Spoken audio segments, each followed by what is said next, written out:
Graham Brady, the chairman of our backbench MPs, that the process of choosing that new leader should begin now.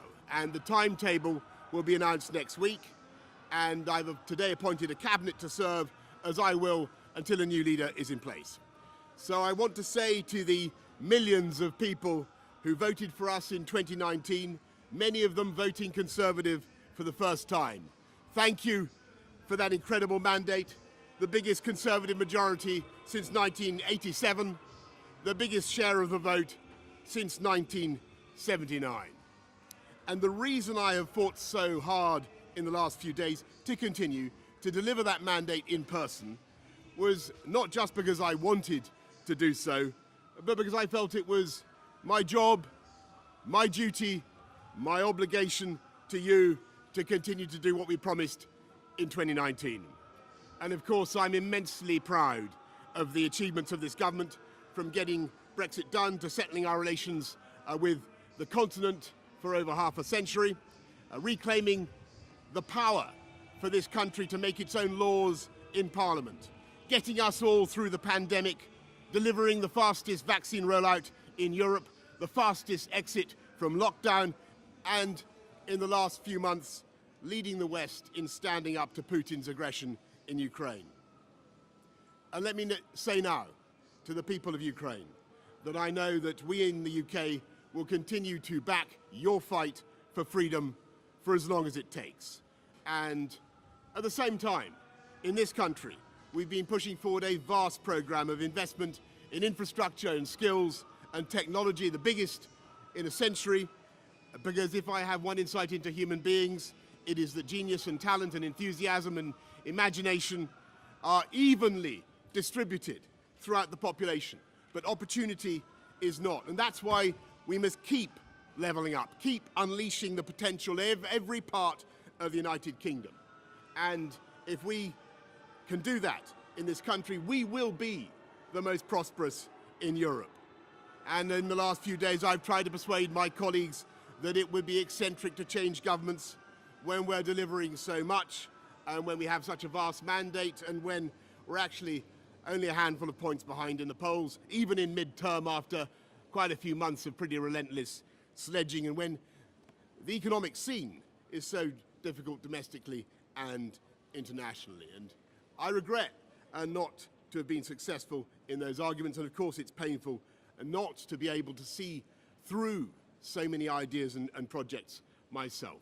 But as we've seen at Westminster, the herd instinct is powerful, and when the herd moves, it moves. And my friends, in politics, no one is remotely indispensable.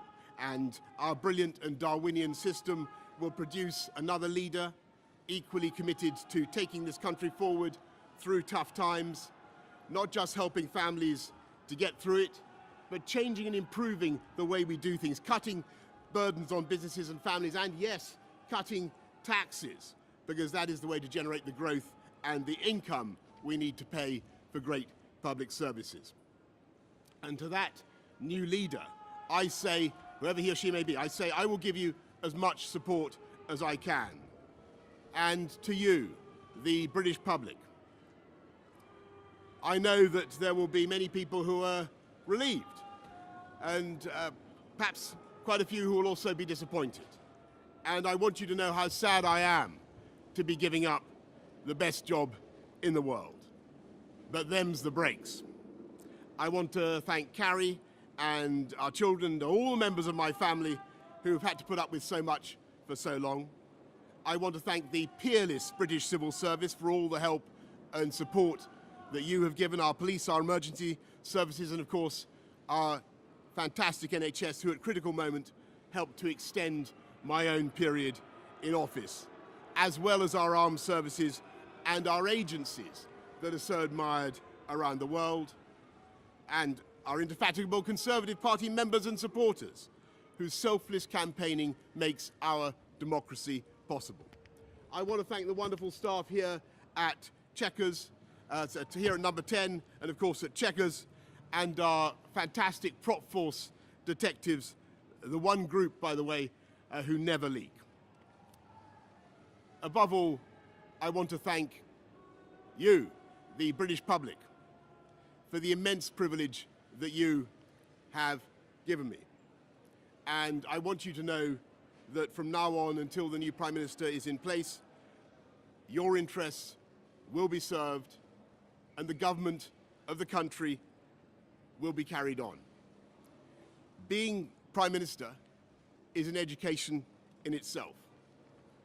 I've travelled to every part of the United Kingdom, and in addition to the beauty of our natural world, I found so many people possessed of such boundless British originality and so willing to tackle old problems in new ways that I know that even if things can sometimes seem dark now, our future together is golden. Thank you all very much. Thank you.